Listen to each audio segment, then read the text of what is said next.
Hello every one, السلام علیکم۔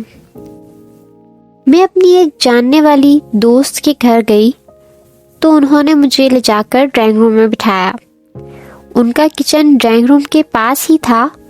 جس کی وجہ سے کچن میں ہونے والی گفتگو ذرا دھیان دینے سے ڈرائنگ روم میں سنائی دے رہی تھی۔ دو خواتین آپس میں کچھ بات کر رہی تھی۔ ان کی باتوں سے یہ اندازہ ہوتا تھا کہ وہ دونوں خواتین اس گھر کی دلہنیں ہیں، اور ان دونوں کی گفتگو سے مجھے ایک بہت بڑا سبق ملا۔ ایک خاتون دوسری خاتون سے کہہ رہی تھی، تم پر کتنا ظلم ہو رہا ہے، سارا دن تم سے گھر کے کام کروائے جاتے ہیں، ہر کوئی تمہیں بالکل نوکر کی طرح سمجھتا ہے، اپنا ہر کام تمہیں بتا جاتا ہے، شاید اسی لیے کہ تم مڈل کلاس فیملی سے تعلق رکھتی ہو۔ اور مجھے ہی دیکھ لو، مجھے گھر میں کوئی کچھ نہیں کہتا، سارا دن میں گھر میں رانیوں کی طرح رہتی ہوں،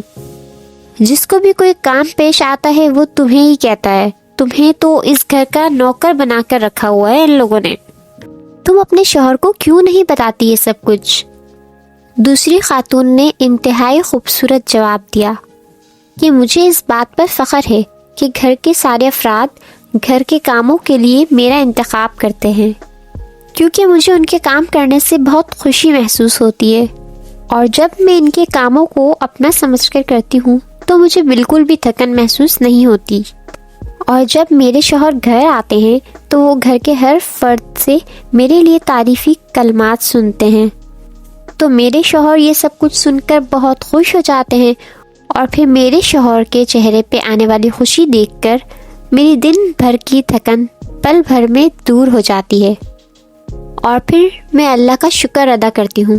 کہ میں اپنے شوہر کی نافرمانی اور ناراضگی سے محفوظ ہوں۔ اور باقی رہی مڈل کلاس کی بات، تو اللہ تعالیٰ کے نزدیک ان کلاسز کی کوئی اہمیت نہیں، وہ اپنے بندے کو صرف تقویٰ کی بنیاد پر ہی پرکھتا ہے۔ میں اپنے شوہر کی نافرمان ہو کر اپنے رب کو ناراض نہیں کرنا چاہتی، اور اس کے لیے چاہے مجھے کوئی بھی قربانی کیوں نہ دینی پڑے۔ اس خاتون کی بات سن کر مجھے یقین ہو گیا کہ لازماً اس خاتون کی تربیت کے پیچھے